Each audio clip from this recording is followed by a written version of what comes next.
Olá, sou Edric Knoll e você está no Ficções Performativas. Hoje vamos ler um texto da área de literatura, um texto de Biagio D'Angelo, da PUC São Paulo, tese apresentada em 2017 na PUC na área de literatura, publicada na revista Aletria, volume 15, em 2007, que trata em algumas poucas páginas e 2 capítulos sobre as cidades ficcionais nas obras de alguns autores de literatura, como em Onetti, Nabokov, Faulkner, Garcia Marques e Ítalo Calvino. Curtam o vídeo, ativem o sininho, curtam esse canal, divulguem aí pra galera. O texto está em francês, vamos lê-lo em francês e dividir a leitura do vídeo em 2 partes. Topografia do visível, topografia do invisível. Aqui tem o card pro link para outras leituras do nosso canal. Vamos nessa? Peguem chá, café, água, estiquem as pernas ou fechem os olhos e aproveitem a leitura. Séloigneux est sorti de Malbork, topographie de l'imagination moderne de Biagio D'Angelo pour São Paulo. Résumé. Cet article propose une lecture de la topographie de l'imagination de la modernité littéraire. Les paysages et écriture de formes linguistiques qui déclarent l'impossibilité d'une réponse à l'inquiétude existentielle. Santa Maria, Onetti, Zembla de Nabokov et Yoknapatalpa de Faulkner ne sont que des représentations allégoriques des utopies comme chemin mélancolique. Autre lieu paradigmatique, Macondo, Garcia Marques, se caractérise comme étant l'espace de l'énonciation d'une histoire mythique et de l'espace métalittéraire de l'invention. Toutefois, c'est dans les voyages imaginaires proposés par Calvino qu'on peut percevoir à l'improviste dans ce charge exceptionnel de lecture cognitive dans sa réelle immédiateté que même imaginaire, les voyages de Marco Polo dans les villes invisibles est reconnu comme un voyage personnel, une éventualité positive, un itinéraire possible vers une vraie connaissance de soi. Palavras-chave, mot-clé, paisagem, voyage, alegoria, Calvino. 2 notas introdutórias. A primeira é de Italo Calvino na obra Lezioni Americane. Le città sono un insieme di tante cose, di memoria, di desideri, di segni del linguaggio. Le città sono luoghi di scambio, come spiegano tutti i libri di storia dell'economia. Ma questi scambi non sono soltanto scambi di merci, sono scambi di parole, di desideri, di ricordi. Il mio libro s'apre e si chiude su immagini di città felici che continuamente prendono forma e svaniscono nascoste nelle città infelici. Italo Calvino, Lezioni Americane.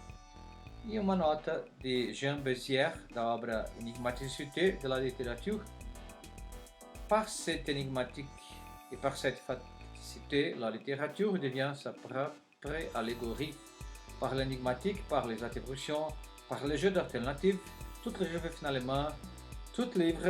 est finalement un objet qui est à lui-même son propre fait et qui peut se dire littéraire. Ao primeiro título, voilà, Topographie du visible. Astérion, l'un des personnages les plus poétiques et aliénés décrits par Borges, ne peut pas trouver la sortie pour le centre de son labyrinthe présent, bien qu'il possède pour un instant la possibilité d'arriver jusqu'à la mer. Labyrinthe et prison pouvant se considérer comme les 2 éléments, les 2 espaces qui marquent énergiquement la topographie des villes littéraires du XXe siècle. La création moderne des nouveaux mondes imaginaires a substitué lentement l'image mythique d'une correspondance entre le paysage et le sujet, entre l'imagination et la présence du réel. Par une division tragique, l'espace s'est transformé dans une référence symbolique du vide, du désert, du néant. Si d'un côté, on pouvait croire à propos de la poétique du romantisme que l'homme de l'être allait toujours un peu au-delà du réel, car telle est la loi phénoménologique de la rêverie poétique, et que le miroir du paysage peut être lu comme le miroir de l'écrivain. Dans la modernité, ce particulier narcissisme révèle, par contre, que l'identité qui se reflète dans les paysages ne va plus au-delà du réel, mais plutôt se réduit notablement, car l'espace même déconstruit finalement les sujets qui regardent et qui habitent cet espace. Pierre Brunel nous rappelle à propos de Stendhal que le paysage du lac de Comme est présenté par Stendhal comme le miroir de sa mélancolie, ou de ce qu'il faudrait plutôt appeler sa mélancolique ardeur. Bien loin d'être une lecture rassurante de la nature, la mélancolique stendhalienne, c'est-à-dire cette absence de certitude face à l'objet présent, démontrait la continuité d'une certaine écriture romantique. Hölderlin, Wordsworth, Leopardi, Rousseau, avec les manifestations poétiques de la modernité, Montal pour Valéry, Maria Hilke, Pasternak. Le paysage d'un auteur, c'est aussi pour être c'est auteur lui-même tel qui s'offre totalement à nous comme sujet et comme objet de sa propre écriture, nous avertit Jean-Pierre Richard. L'écriture, même la plus vivante, est pour être ainsi adhésion à l'absence. Absence de l'objet par rapport au mode qui le nomme, mais absence aussi bien de celui qui nomme par rapport à ce support qui le nomme à ses lecteurs.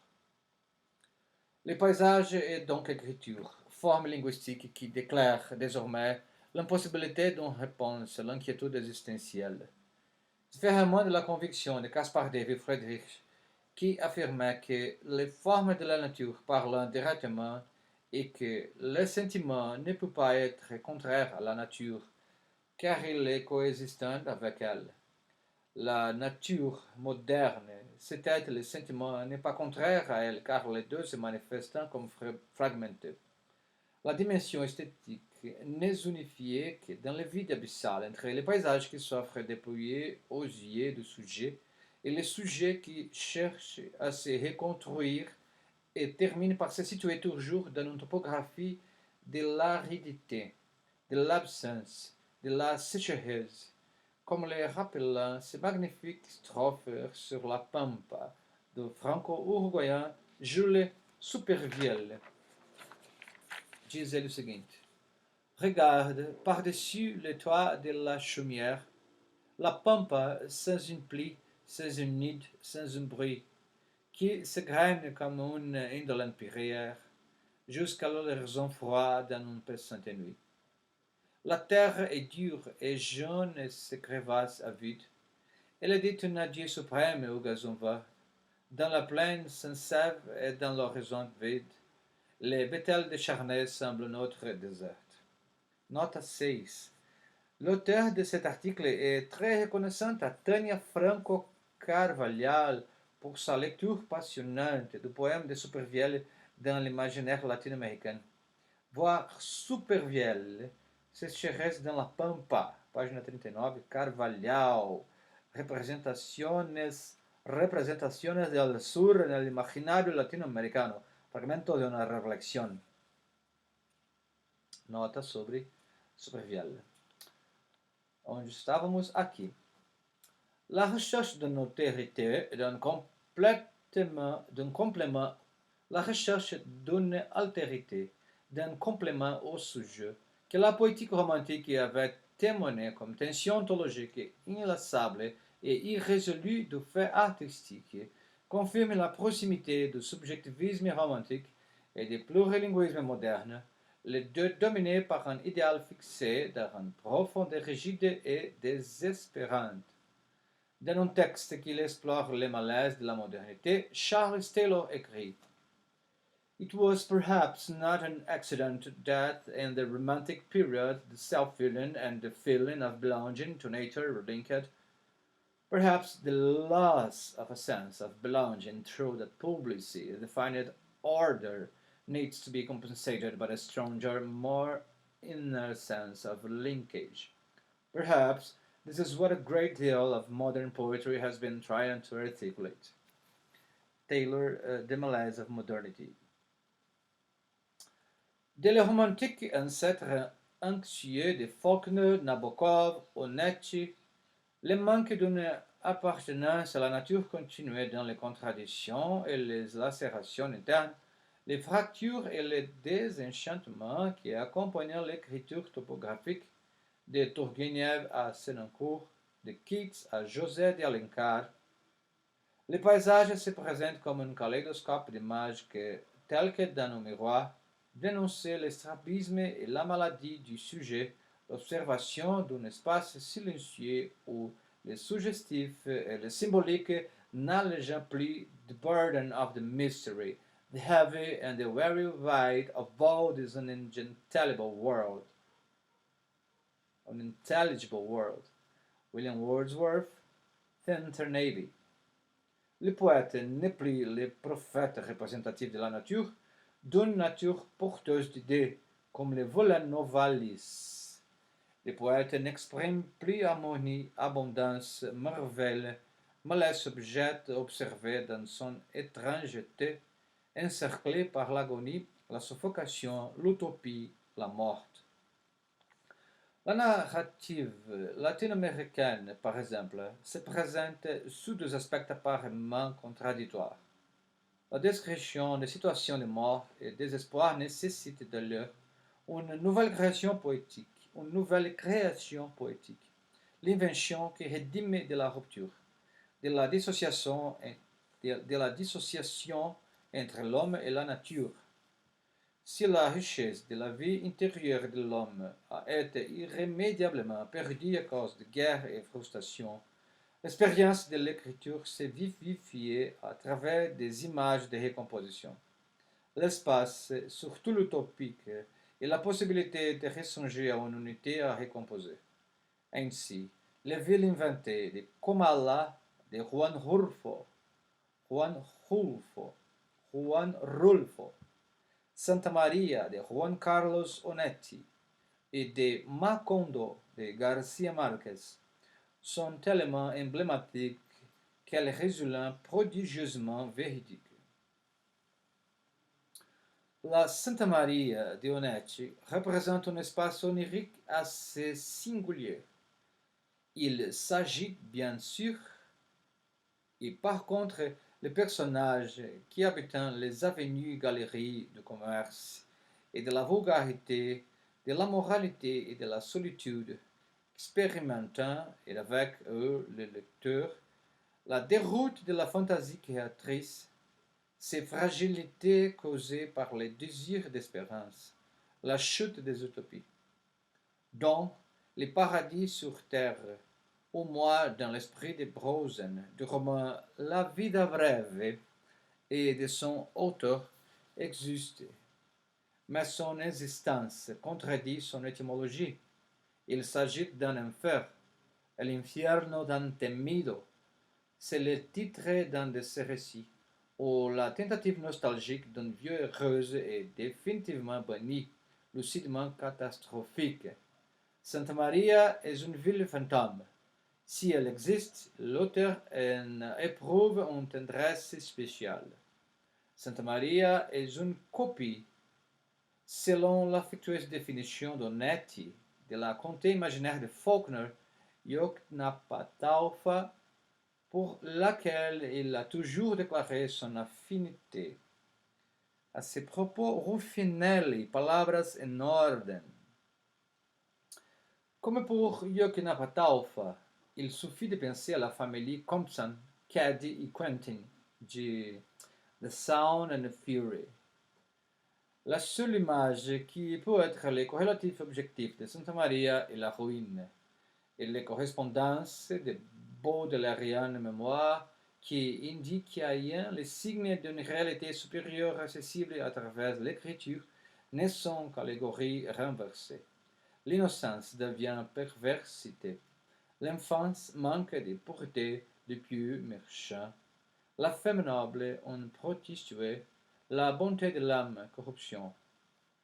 À différence de Faulkner, dont l'espace et la vie, même détruits, pour rien obtenir une conclusion ouverte, pour Onetti, la seule solution n'est que la destruction. C'est pour cette raison que les suicides et les cauchemars sont assez fréquents dans sa narrative. L'homme est mauvais, semble suggérer Onetti, et aussi les espaces qu'il crée, souffrant de la même malédiction. Voilà brièvement quelques exemples. Bob, le second personnage de Bienvenido Bob, est lui-même une ruine et bien qu'il ne le veuille pas, il a perdu sa jeunesse et a franchi le ténébreux et malodorant monde des adultes. Dans El Possible Baldi, les protagonistes rencontrent une prostituée et commencent à lui raconter toute sa vie, inventant une série d'improbables aventures que jamais il n'aurait pu réaliser. Deve ser muito divertido.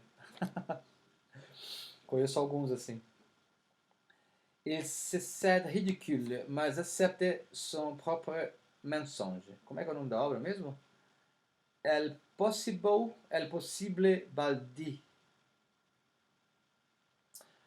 Continuando. Un sonho realizado est l'histoire d'une femme qui engage un directeur de théâtre en faillite, psychologiquement aussi, pour mettre en scène un rêve qu'elle fit et qui la rendit heureuse. Toutefois, cet espace aliénant n'est pas seulement une appropriation de la narrative d'Amérique latine. Dans Phopal, l'un des meilleurs romans de la trilogie américaine de Vladimir Nabokov, Phopal, l'espace utopique est strictement lié à la maladie. Il va se construire lentement comme facteur d'aliénation qui coïncide avec l'aspect fantastique motivé par la maladie même. Ainsi, les pays imaginaires des Zembla, lieu où, de temps en temps, l'action du roman se déplace. En suivant une symbolisation des déplacements fous et nomades, n'est que le résultat de la fantaisie malade de Charles Kinboat, c'est-à-dire Vzeslav Botkin, un russe émigré demain qui croit être le monarque des Zembla en exil. Ce thème de l'exil est assez cher à l'auteur de Lolita. En effet, la récréation d'un autre monde fictionnel appelé Terre forme partie des rocambolesques et souvent incompréhensibles chapitres de Ada et a été jugé par certains Nabokoviens comme une parodie de la recherche d'un espace de bonheur dans la production russo-soviétique de science-fiction. Le nomadisme, l'exil, la maladie, les mémoires réduites se dévoilent de cette forme, comme les quatre éléments cardinaux sous-jacents à la configuration de l'espace de la modernité. Santa Maria, Zembla et Yoknapataufa ne sont que des représentations allégoriques des utopies comme schéma mélancolique et en même temps décevant de toute l'invention humaine. Un Éden ridiculisé par la force insistante et brutale de la réalité, dans laquelle les prostituées sont folles et passives, et les adultes et des enfants qui n'ont jamais mouru. Autre lieu paradigmatique, Macondo se caractérise comme étant l'espace de l'énonciation d'une histoire mythique et l'espace métalittéraire de l'invention. Melquiades, qui fait connaître les glaces aux habitants de Macondo, est le narrateur de l'existence de ce lieu et grâce à lui, le lecteur est conscient que cette ville emblématique imaginaire possède la vertu miraculeuse de représenter un monde complet. Le texte que Melquiades écrit sur Macondo vient de Macondo et à Macondo appartient. Pour Emir Rodriguez Monegal, Melquiades est probablement Aureliano Babylonia, the same child who is now situated in another dimension of time, after he has grown up and seen the world and returned to his place of origin to write in Sanskrit the history of his ancestors, the fabulous history of his lineage. Nota de Rodriguez Monegal, 100 Years of Solitude. Macondo est l'espace métacritique de toute topographie imaginaire. Macondo est l'espace métacritique de toute topographie imaginaire.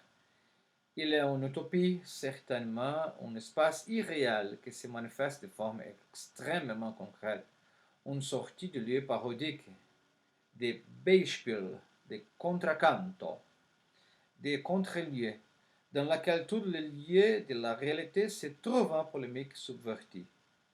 Macondo, véritable hétérotopie, est simultanément hors de chaque lieu, mais en même temps fortement localisable. C'est un espace où l'on peut reconnaître des endroits de crise, altérité, déviance, folie, et aussi des lieux de pouvoir et de suprématie comme la prison, l'esclavage, le colonialisme. Voir Foucault des espaces autres. Macondo meurt avec les manuscrits et avec les livres, c'est-à-dire que les textes narratifs présentent l'existence, le développement et la destruction de ce micro-univers qui est narrativisé. Ce n'est pas par hasard que des termes comme peste, fièvre et d'autres maladies qui présument décadence, détriment, éloignement se retrouvant dans les grands romans de Garcia Marquez en créant des espaces ultérieurs de polysémie. Macondo est un chronotope caractérisé par une apparente unité entre la vie idyllique d'un microcosme et la débilitation des zones frontières, comme la naissance et la mort, qui se rapprochent l'une de l'autre. Si le chronotope est toujours un micro-univers condamné à la disparition, Macondo fonctionne comme l'application parfaite d'un chronotope qui s'identifie avec le livre en soi. Les manuscrits que Melquiades est en train de rédiger et le volume que le lecteur est en consigne par le même auteur. Diz o seguinte: Like writing, uma nota de Hayek, 100 anos de soledad, the end of the book and the beginning of writing. Diz o seguinte: Like writing, the town of Macondo and the Buendia family who inhabit it are autonomous, non-centered systems, apparently free of the restraints of any external authority. Just as philosophies of writing in the 20th century have ruptured with their previous history and understood within the metaphysics of presence. José Arcadio Buendía left his place of origin and found the town of Macondo. The origin of the name of Macondo, the manner in which the locations for the town was selected, the geographical setting of the town, and the philosophy of life adhered by the town's first inhabitants all suggests a writing with no outside text to govern its inscription and ensuing movement of signification. Macondo se détruit car sa géographie consiste dans une absence d'appropriation de sa territorialité. Étant un lieu imaginaire qui n'existe que dans les pouvoirs suppressifs de la fiction, Macondo ne peut pas se perpétrer car son texte, son être n'accepte pas l'appartenance à une terre concrète. C'est pour cette raison, dehors du monde, l'espace temporel ne tient pas motif d'exister. La destruction apocalyptique de cette ville de miroirs et d'histoire infinie, avec la disparition de la race des Buendia, semble imiter la réflexion sur l'écriture chez Derrida, qui serait plutôt une division asymétrique qui désigne d'un côté la clôture d'un livre et de l'autre l'ouverture du texte, le modèle téléologique contre les traces de nos terres disparues ou d'un Dieu caché. L'écriture commence là où le livre est fermé. Nota 14. Je fais référence à l'édition anglaise Derrida, Writing and Difference, né? Escrita e a diferença de Derrida.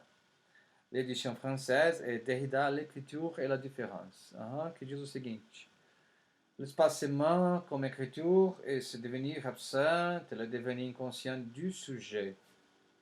Par le mouvement de sa dérive, l'émancipation du signe constitue un retour au désir de la présence. Comme rapport du sujet de sa mort, ce devenir ou cette dérive est la constitution même de la subjectivité. À tous les niveaux d'organisation de la vie, c'est-à-dire de l'économie de la mort, tout graphème est de sens testamentaire. Nota 15. Derrida de la grammatologie, página 100. Dans ce chapitre, la brisure. Derrida souligne que cette brisure grammatologie marque l'impossibilité pour un signe, pour l'unité d'un signifiant et d'un signifié, de se produire dans la plénitude d'un présent et d'une présence absolue. C'est pourquoi, insiste Derrida, il n'y a pas de paroles pleines dans l'écriture. Continuando. Les déracinements de Macondo correspondent fatalement à l'échec de l'écriture, à son impossibilité de dévoiler quand même quel que l'aspect réel et à changer métaphoriquement l'orientation de son parcours narratif vers l'unité pédagogique, assez limitée, quasi nulle, de faire littérature. Les zones neutres et utopiques que nous avons décrites n'ont plus la force, on peut dire logocentrique, désarticulées comme des possibles voyers de salut d'une réalité dont on a perdu le centre. Il reste peut-être une nostalgie pour un centre identifiable dans un endroit spécifique, la place qui est médiévale mémoire. Toutefois, le territoire visité et parcouru nous permettant de rejoindre et d'entrer jusqu'au-dedans de sertão de Guimarães Rosa à la recherche d'un lieu d'en sortir pour revoir les étoiles. Phrase de Dante. La réflexion sur le sertão, en effet, est un itinéraire que l'auteur des Grandes Sertão Veredas propose, conscient de la fragmentation de l'existence et de sa condition moderne de rupture, vide et lacération. Mais lui paraît ne pas accepter le renoncement à la tentative unificatrice du sujet et du réel. Il opère de formes multiples et ambiguës grâce à un espace géographiquement arrêté et désespéré qui s'est transformé dans une zone vivifiée par le désir de complétude existentielle. Comme le souligne Eduardo Coutinho, nota 16, j'ai basé dorénavant ma réflexion a partir de Coutinho, sertão, um conceito múltiplo em Grande Sertão Veredas. Então, comme le souligne Eduardo Coutinho, le sertão correspond à une réalité intérieure, spirituelle ou psychologique. Il s'agit d'une région physique qui fusionne avec la réalité ontologique de l'homme, recréant une sorte d'allégorie médiévale qui est double dans sa modernité et en même temps dans son adhésion à la conception traditionnellement unitaire de l'existence. C'est pour cette raison que Riobaldo peut affirmer dans son long monologue que o sertão está em toda parte, que o sertão é do tamanho do mundo, sertão é sozinho, sertão é dentro da gente, o sertão é sem lugar. Cet espace est traversé par l'image allégorique de la travessia, c'est-à-dire d'un chemin et de l'aventure, d'un parcours métaphysique qui est assez dangereux parce que dans les sertão, chaque pas donné par l'homme dans son chemin constituait un instant de risque que le place face au mystère, à l'inconnu. Coutinho, sertão, um conceito múltiplo em Grande Sertão Veredas. Le sertão est, dans l'œuvre magistrale de Guimarães Rosa, un voyage dans la littérature à travers des modes où la littérature fonctionne par le double mécanisme de représentation possible des mondes possibles et surtout des tentatives d'écriture de l'expérience anthropologique. Le sertão, terre inhospitalière qui dévore et détruit l'homme, et surgit comme réalité vive et dynamique, profonde et contradictoire, se révèle donc comme un espace fortement régional qui dépassait les frontières géographiques jusqu'à obtenir une perspective métaphysique et universelle. Le sertão nous alerte que chaque espace topographique présuppose la présence et le passage de l'homme que, dont espace et voyage sont intimement liés. Le sertão constituait aussi une variante du vieux labyrinthe borgien du Riobaldo, Nouvel Astérion, rencontre la sortie, surpassant l'enfer de Nian et de guerre, de l'aridité de la Caatinga et du Doute, Autre maladie d'une modernité perpétuelle. C'est l'itinéraire de la grâce, celui de Riobaldo, qui ne conduit pas à la folie ou au désespoir. Ok, meus amis, c'est fini pour aujourd'hui. Ficamos por aqui.